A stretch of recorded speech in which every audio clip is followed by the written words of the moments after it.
সকালবেলার বাজারে গিয়ে মাংস না পেলেও বাঙালি মানিয়ে নিতে পারে, কিন্তু যদি পমফ্রেট, চাঁদা, খয়রার মতো সামুদ্রিক মাছগুলো হঠাৎ উধাও হয়ে যায়, কিংবা চিংড়ির দাম যদি এক লাফে আকাশ ছোঁয়, তাহলে সত্যিই সমস্যাটা বাড়ে।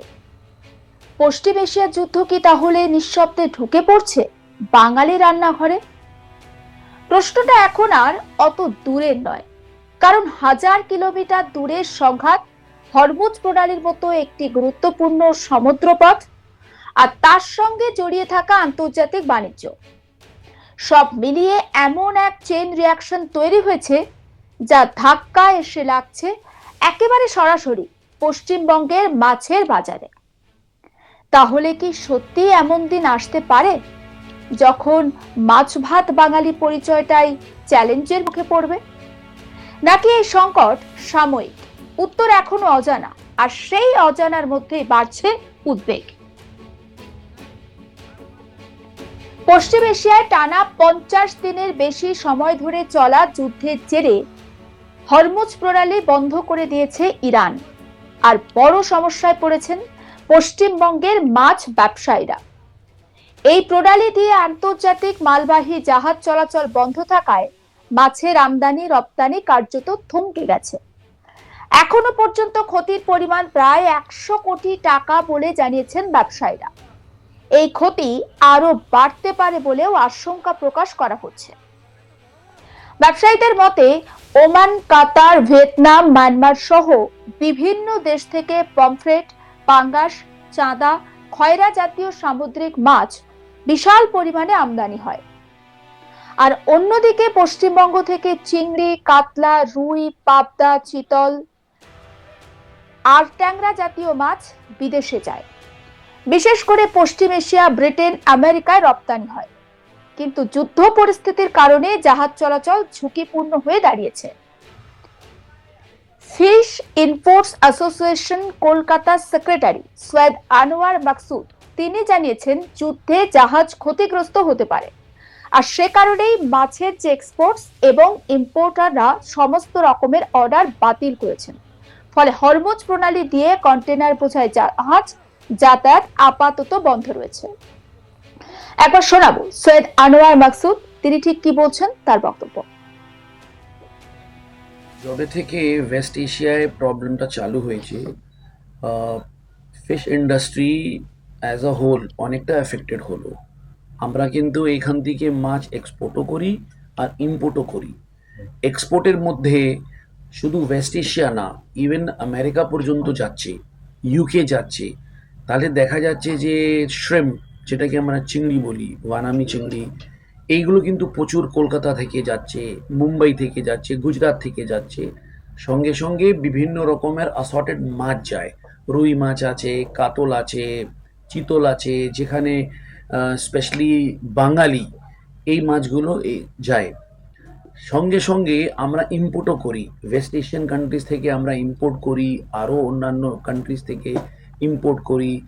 এই যে সি ফিশ মূলত আমরা ইম্পোর্ট করি, বিভিন্ন রকমের সি ফিশ আছে ইম্পোর্টের মধ্যে।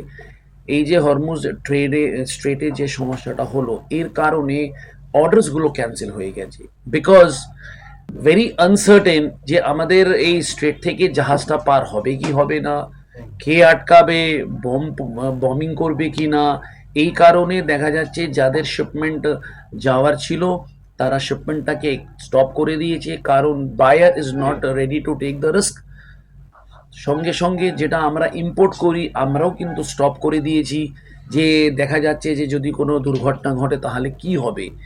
এই নিয়ে পুরাপুরি যে মাছগুলো যেত আর আসতো, এইটা একটা দাম নিয়েও কষাকষি হচ্ছে। তারপর সঙ্গে সঙ্গে এই যে ক্যান্সেল হয়ে গেছে অর্ডারস, এইটা থেকে আমরা কিন্তু ক্ষতিগ্রস্ত হয়েছি। আচ্ছা, তো কি কি মাছ আপনারা আমদানি করতে? এর মধ্যে দুটোই আছে, সি ফিশ আছে। সি ফিশে আমরা অ্যাকচুয়ালি ওটাকে আমরা কনোসাইরাস পাংক্টেটাস বলি, যেটা আমাদের মানে খয়রা মাছের মতো হয়। তারপর কিছু পমফ্রেট আছে, ইম্পোর্ট হয়। তারপর বাসা আছে, মানে পাঙ্গাসিয়াস ফেলে, ওইটা ইম্পোর্ট হয়। আর এক্সপোর্টের মধ্যে আমাদের মেনলি হচ্ছে শ্রিম্পস, চিংড়ি, আর তার সাথে সাথে কিন্তু অন্যান্য মাছ আছে, যেমন পাবদা, চিতল, রুই, আর ট্যাংরা, তারপর ছোট পাতি ট্যাংরা, এইগুলো এক্সপোর্ট হয়। বলছি দাদা, যেটা জানা যাচ্ছে যে এই যে মাছ ইম্পোর্ট করছেন, ওই ওই- ওই কোন কোন দেশ থেকে ওরা আপনারা ইম্পোর্ট করেন? আমরা ইম্পোর্ট করি ওয়েস্ট এশিয়ান কান্ট্রিজ, যেমন ওমান, ইউনাইটেড আরব এমিরেটস, তারপর সাউথ আমেরিকান কান্ট্রি, ভিয়েতনাম, এই জায়গাগুলো থেকে আমরা ইম্পোর্ট করি। মিয়ানমার আছে। আর এক্সপোর্টের মধ্যে ইউএস, ইউকে, তারপর কুয়েত, দুবাই, ইউএই, এইসব কান্ট্রি আছে। বাহরিন। বাহরেন, তো সব কান্ট্রিতেই মাছ যায়।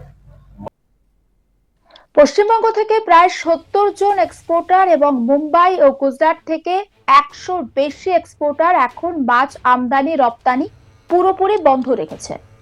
কমপক্ষে 50 কন্টেনার মাছের অর্ডার বাতিল হয়েছে, আর ফলে ক্ষতির পরিমাণ 100 কোটি টাকা। এ প্রসঙ্গে সৈয়দ আনোয়ার মাকসুদ আর ঠিক কি জানিয়েছেন সেটাও শোনাবো। মার্কেট থেকে মাছ, মানে ফ্যাক্টরিজ তো এখানে নেই, ফ্যাক্টরিজ তো হচ্ছে চকগড়িয়াতে। হুম। মাছ তো এখান থেকে কেনা বেচা হয়, তারপর ফ্যাক্টরিতে প্রসেসিং হয়। আচ্ছা, বলে আপনারা এক্সপোর্ট করেন? কারেক্ট। আচ্ছা, এটা সব শিপমেন্টেই যায় সব বাই রেফ্রিজারেটেড কন্টেনার। FDR এ। তা এই গত 50 দিনের বেশি যুদ্ধ চলছে, কত কোটি টাকা আপনারা এখনো পর্যন্ত মানে ফিনান্সিয়াল লস? অ্যাকচুয়ালি তো ফাইন্যান্সিয়াল লস আছে। আই ওন্ট বি মানে কত কোটি এটা বলতে পারবো না, কিন্তু আমার মনে হয় কিছু না হলে 50টা কন্টেনার তো ক্যান্সেল হয়ে গেছে, অর্ডার্স ক্যান্সেল, মোর দেন 50 কন্টেনার্স। কত এক একটা কন্টেনারের ভ্যালিউ 1.5 থেকে 2 কোটি টাকা, এক একটা কন্টেনার ভ্যালিউ। তার মানে 100 কোটি টাকা অলরেডি? টোটালি ডিস্টার্বড, টোটালি মানে আপসাইড ডাউন। একইভাবে ইম্পোর্টও তো হয়নি। ইম্পোর্টের সংখ্যাটা কম আছে, বাট এক্সপোর্ট ইজ মোর। আচ্ছা, তা কবে কি এখনো তো কিছু বোঝা যাচ্ছে না, এখনো কিছু ভেরি আনসার্টেন, এখনো বোঝা যাচ্ছে না। মানে ইসলামাবাদে যে পিস টক, পিস টকস হচ্ছে, কিন্তু ব্যর্থ কিছু হলো। ব্যর্থ Failed. হলো, কিছু কনস্ট্রাকটিভ কিছু হলো না। হুম। বাট আমার মনে হয় এটা মানে স্টপ হওয়া দরকার, কারণ সবাই কিন্তু ক্ষতিগ্রস্ত হচ্ছে। কে জিতলো কে হারলো এটা নিয়ে সবাই ব্যস্ত, হুম। কিন্তু খেসারত তো আমাদেরকে দিতে হবে, আম জনতাকে দিতে হবে খেসারত। কত ব্যবসায়ী পশ্চিমবঙ্গে থেকে মাছ পাঠায়? মানে কিছু না হলে তো ফ্রম ওয়েস্ট বেঙ্গল অন্তত 60-70 জন হবে। সমস্ত আপডেটের জন্য নজর রাখুন আজ তাক বাংলায়। সাবস্ক্রাইব করতে ভুলবেন না।